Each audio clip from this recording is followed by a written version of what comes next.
We're very close to the beginning of the Premier League season. Good time to bring in Peter Walton, longtime Premier League official. Peter, it seems like this time of year we hear that there's something that referees are very focused on. What is it this season? Well, really, it's pretty much what they was focused on last year. The two main emphases this year will be the grappling in the box that we have seen. That's the blocking of runs made by either defenders or attackers to create space. And also time wasting, would you believe, in terms of how much time the ball is in play. I think in the Premier League last season it was around 57 minutes that the actual ball was in play. So the authorities are beginning now to look at that to increase that amount of time. So you'll probably be seeing, goalkeepers being hurried up to take their kicks, free kicks, corner kicks, substitutions, and possibly the correct amount of time being displayed by the fourth official when it comes to half-time and full-time. Stevie, which of those two flashpoints, grappling, time wasting, more important to you? How do I answer this? I'm glad to see that they're going to try and save on the time wasting and give us more football. I'd have to say, though, on the grappling side of it, the reason that the grappling goes on nowadays is because the referees, for some reason, stopped giving penalty kicks against it. So, yes, I'm glad they're going to look at it, but it's something they should have been doing anyway. The other one, spot on. Peter, when we talk about the wrestling in the penalty area, how effective were Premier League officials in making sure that didn't happen last season? Well, I think we all saw at the start of the season, the first 2 or 3 months, there was many decisions being given in the penalty area, either free kicks to the defence or penalty kicks for the attacking team for those type of offences. And I thought the referees detected and picked them up very well. The players began to realise that, and I think the amount of occasions started to decrease, as well as the referees probably becoming a little bit more lenient. And back to Stevie's point there, this has been going on for a number of years, and it's part of a sort of a tactical evolvement of the game. And we see more and more of that, and the authorities and the referees need to come up to scratch with that and apply law.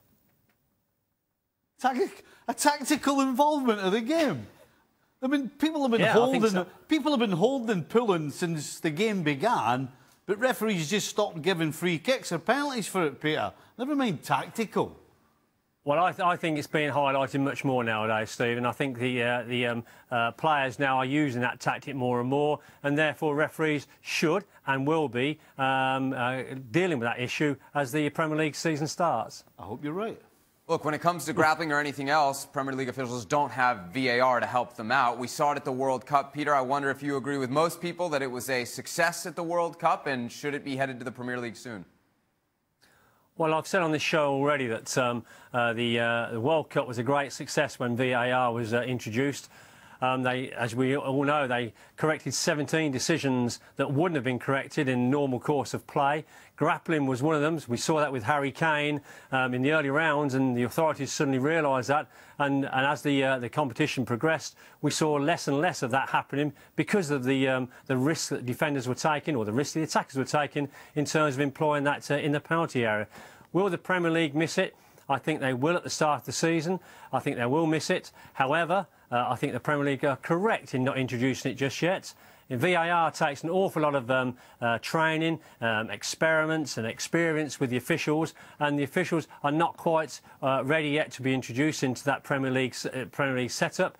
I think as soon as the authorities feel that their referees are ready to implement VAR, you'll see it straight away. Welcome into the ESPN FC studios. Time for one of our favorite segments, Ask the Ref. Right. We need a ref. We need a ref. There he is, Peter Walton. Can we not just shout at him instead of asking him? No. I think you guys have probably done that more than enough over your respective careers.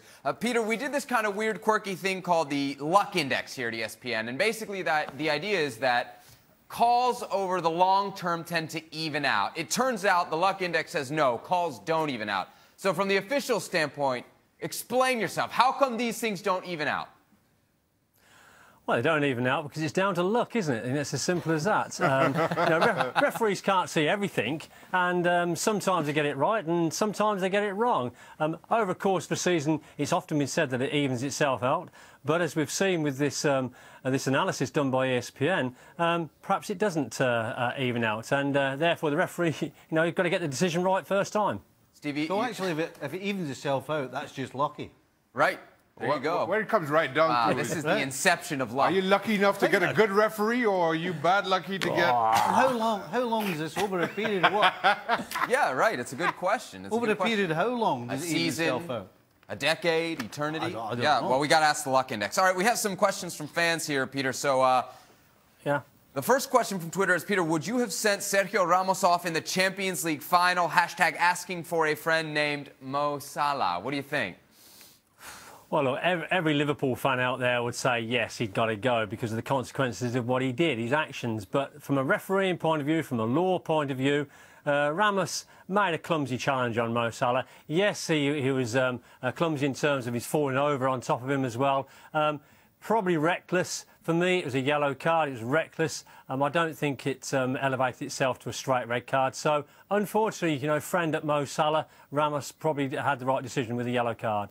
Hey, Pete, what about Ramos when he's elbowed Karius in the head? If the referee sees it, that's a red card, right?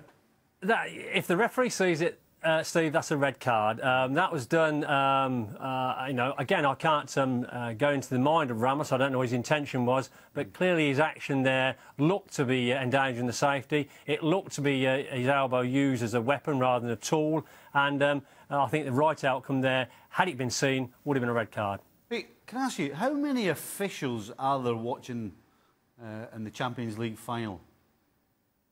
Oh, well, I don't know how many officials, but every supporter is an official. You got one in the middle. You got one in the middle. You got one in each line. You got a guy behind each goal. When he's You've got six. Five. You've got the fourth official. Six. So we got six, and not one of them shot.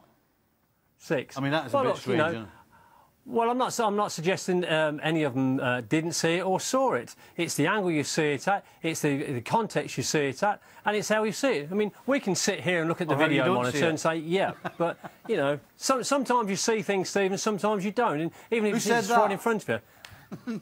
An unlucky official. All right, so next question here. What do you think about giving refs microphones for when they use VAR so they can explain their decisions to the crowd? NFL already does it, and it seems to work pretty well. Peter?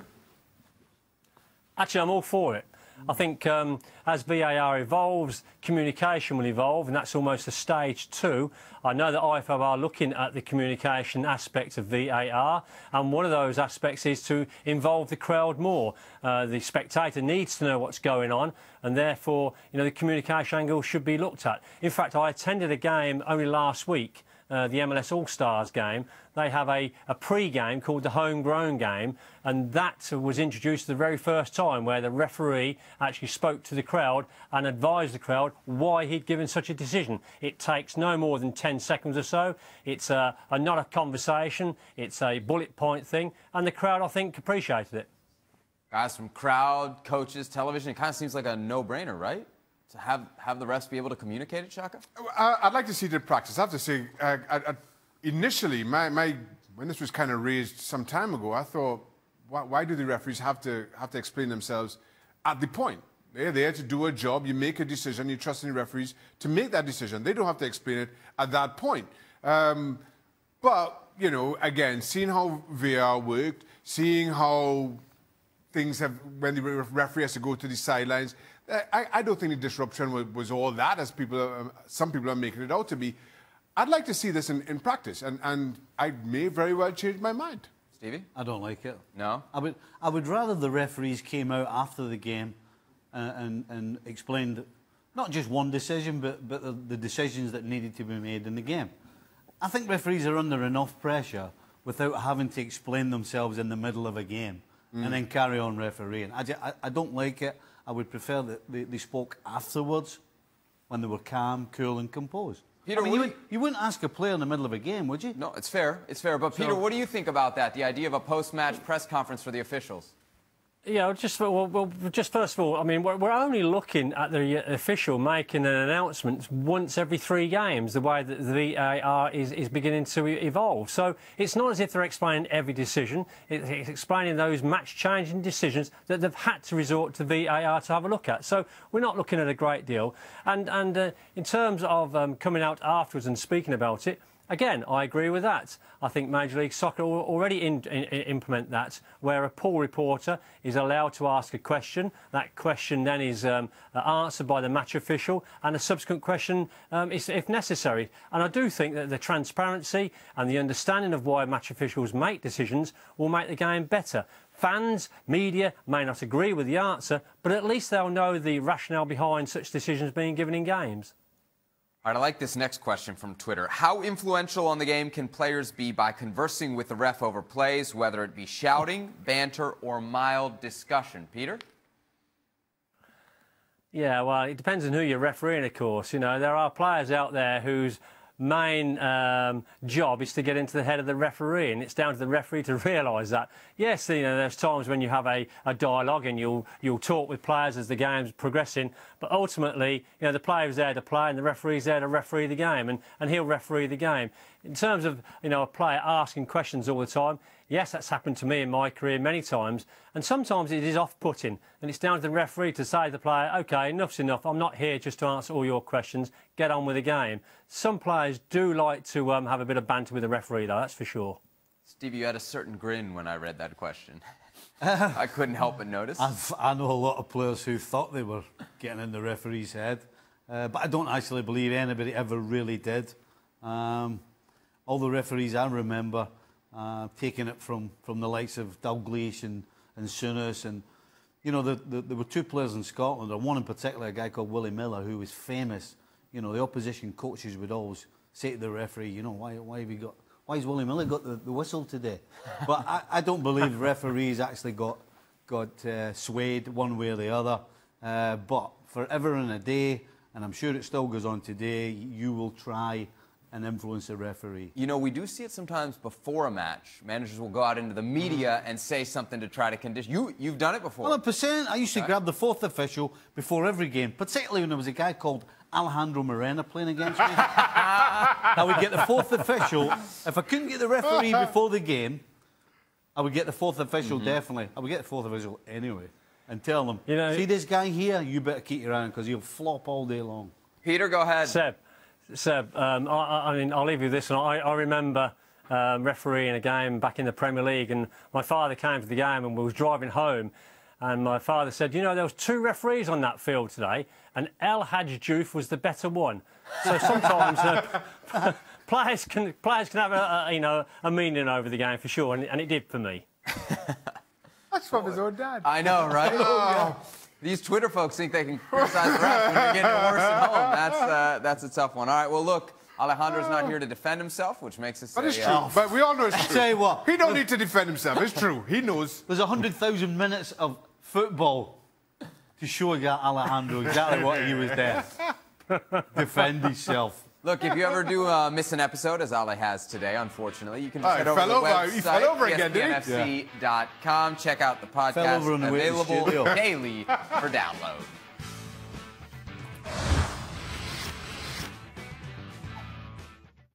Big news out of Spain, as reported by both Marca and AS. Chelsea set to splurge €80 million on 23-year-old Spanish goalie Kepa Arrizabalaga. He plays for Atletico Bilbao. This would shatter the record just set, what Liverpool paid for Alisson to bring him to Anfield. So, Arrizabalaga, it's a pretty thin resume, just 23 years old. He was a member of Spain's 2018 World Cup squad, but Shaka, this is a big jump up from Bilbao to Chelsea. Yes, it is, but in Kepa, they've got a wonderful shot stopper. Quite clearly, given his age, 23 years old, he's going to be 24 in a couple of months.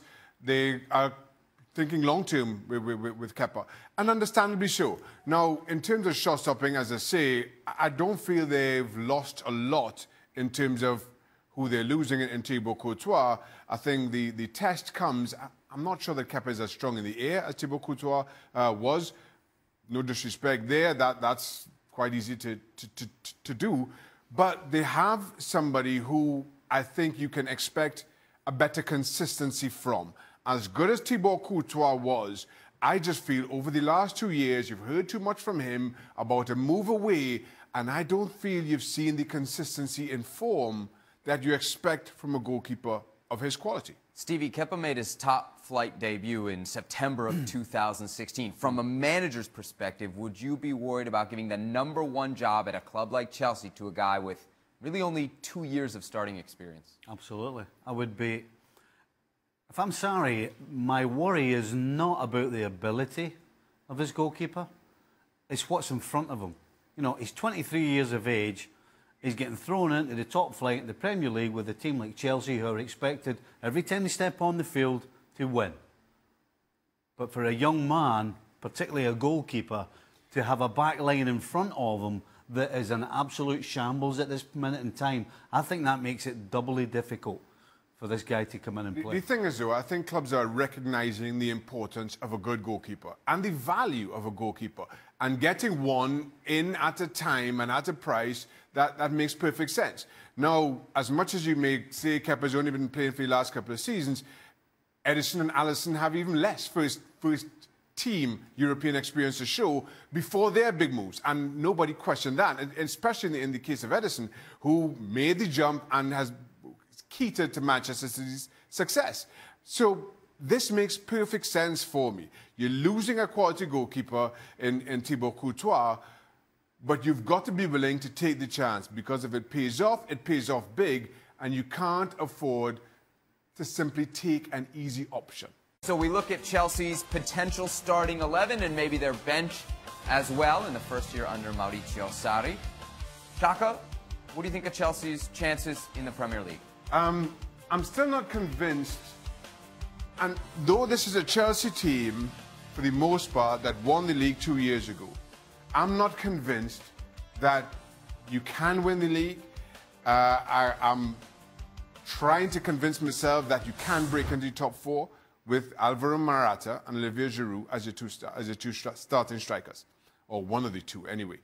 That for me will continue to be the biggest question mark.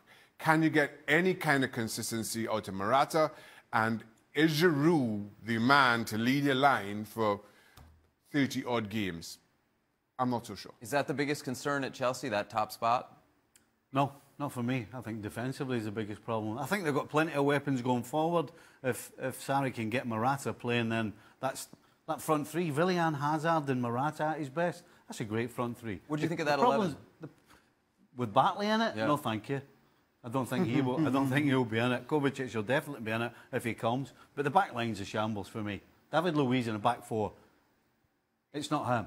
Alonso in the back 4 is untested. He's a wing back. He's a better wing back than a full back. So question marks at the back. You've got a young goalkeeper with the weight of the price tag on his back as well. The question marks are all defensively for me. Xhaka, how worried would you be playing in front of that back line or behind it? Listen, it's not a great back line. But you have to, if you set this team up, as Antonio Conte showed a couple of years ago, you can get them to do a job at the very least. You know, and yes, there are a lot of question marks and a lot of reason for concern around Chelsea, including defensively. But again, for the most part, this is the team that won the league 2 seasons ago. And I know that Manchester City and Liverpool in particular are much better than they were 2 years ago. And at the same time, I'm saying I still don't see Chelsea breaking to the top 4, but they will be a whole lot better than we saw them last season.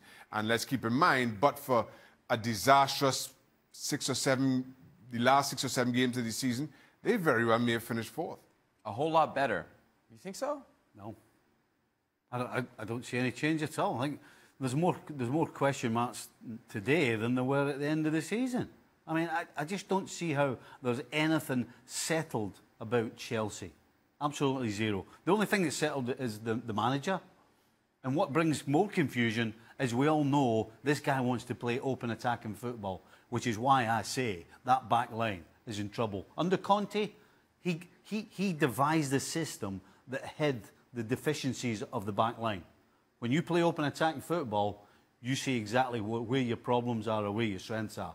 And this back line is a problem. What are you thinking if you're Keylor Navas here? You've been in this spot.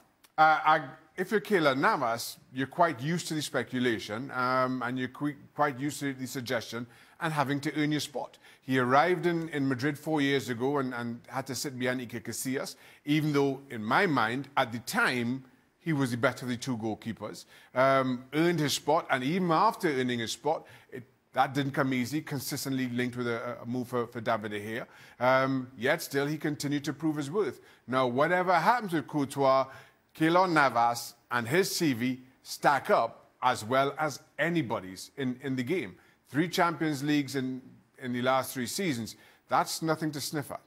You think he wants to go somewhere else? Do you think he's content to sit on the bench with the CV you just mentioned? I think he will fight for his spot at least for the very start. And if nothing kind of materializes in terms of interest, then he will go out or have his agent go out and seek pastures new. But for right now, I don't think Keylor Navas goes without a fight. Stevie? He can fight all he wants, but Courtois, for me, is being bought to start. They're not spending 35 million on this guy to sit on the bench.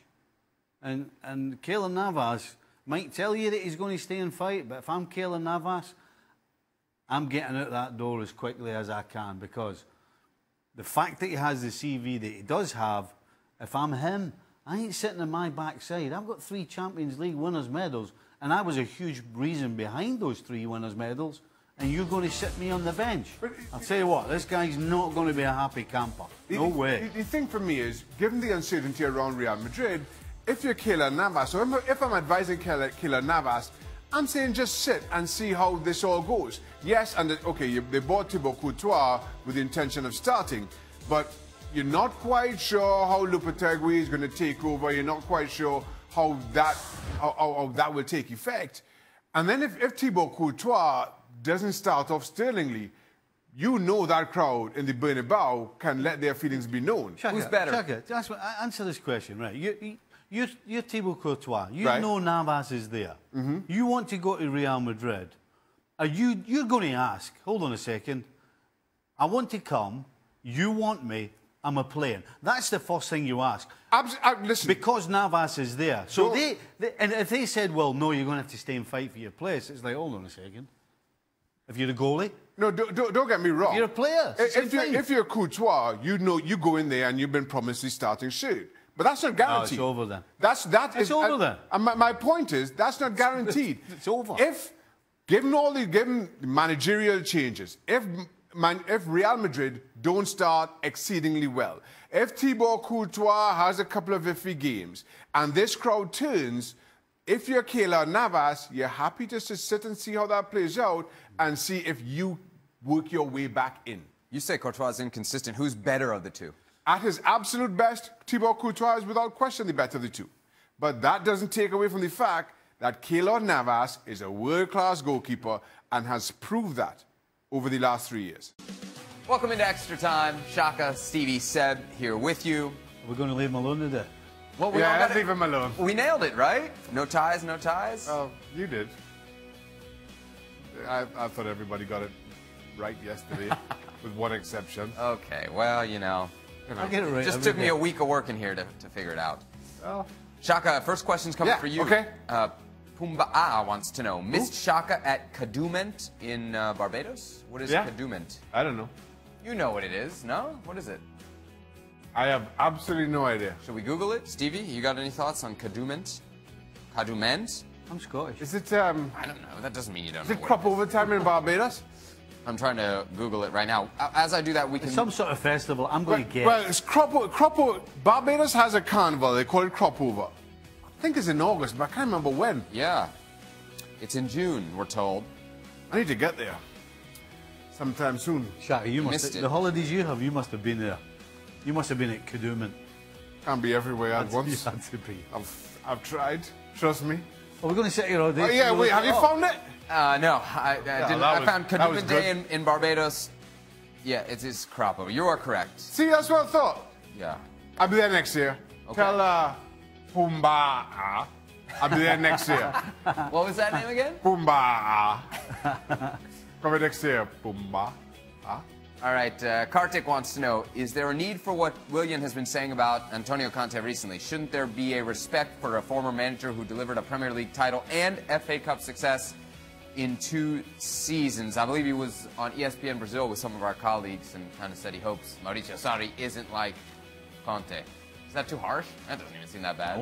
Players do and say that all the time. I mean, you just have to look back to the FA Cup final when Willian and his tweet, right, or wherever it was. He put the emojis. He put the emojis over. You knew how he felt about the manager. He's not. He blamed his daughter for that. I'm told. Yeah, okay. Here's a question for you, right? Okay. So, whenever Chelsea were making a substitute, who was coming off? Willian. Well, or he was not. Or coming on. As soon as he went like that and looked to the side, he knew exactly. Well, you knew. They didn't. I mean, he's not the first player to not see eye to eye with his manager. It won't be the last. But he wasn't making any stories up. He was just telling the truth. Yeah. Here, this one you'll like, Stevie. Oh, is that it? We're moving on. Yeah, and Joe wants to know, when is Jose Mourinho getting sacked? Oof. All the Manchester United fans hate you already, so it doesn't really matter at this point, right? You say that as if that's something new.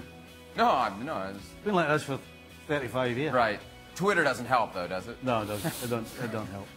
Listen, I don't know what the bookies say, but I'll tell you what, Mourinho must be one of the favourites to be the first manager to get sacked. And if they start badly... Really? Over all the relegation-threatened teams, you think he'll be the first to go? He's not getting sacked. Hold on a second. Have you seen the history of Mourinho in the third season? Yeah. So, I mean, I'm sorry, it's sometimes another he's going to see out this season. piece of the puzzle. He's going to see out this season. Do you think this is it? Is this his last season? Possibly, yeah. You say he's going to see it out, but is that it for him? Quite possibly, yes. Jack wants to know, did Steve front that research of the luck table? I think that's the luck index that we discussed yesterday when you brought up the... How are you supposed to take a table about luck seriously? Yeah. Well, you had a good story, a good anecdote about the 89 season. But how are you supposed to... How can you quantify? You like that one, Chuck? Yeah, very good. You've been working on that. Quantify luck. Stevie thinks quantify is very important. I never said it was a big word. Well, you seemed impressed that you dug it out of your vocabulary. I just took the chat and said that as a nice, I like that word. Didn't I? I did. I like the Just word. because we got after you yesterday, anything you can do to try he's been chopping. You guys can give it, but you can't take it. I see how it is. You know what it is? I'll give you a big one. He's going back to DC tonight. Do you want a big word? Yeah, Supercalifragilistic. What's the big one for you? How'd you like that one? Look at Mary Poppins over here. Hey. He's going back to DC tonight. How do you spell that? UUUMDDDDLIE.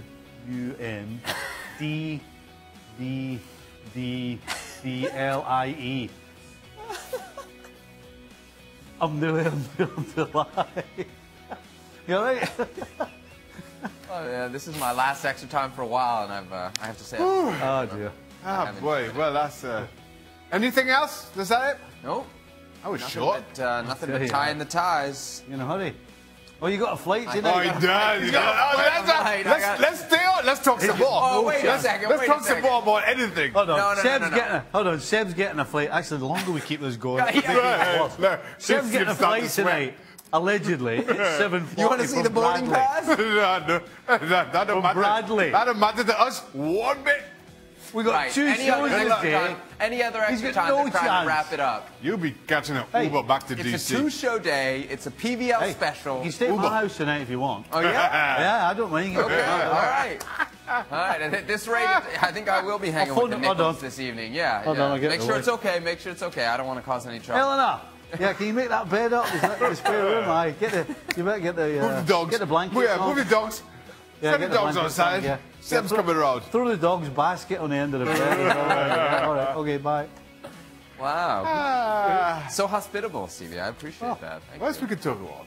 No. I don't want to talk about. The show, despite my absence, will continue tomorrow, I'm told. Will you guys be back? I have a feeling you'll be here. Oh, yeah. I have a flight to catch. I have a feeling you catch a new flight. I'm back. I think Shaq's going on vacation, eh? Go on. I may not be here tomorrow. Where are you going? No way, I'll be at home. He's going to Kadumant. Oh, you're not wrong.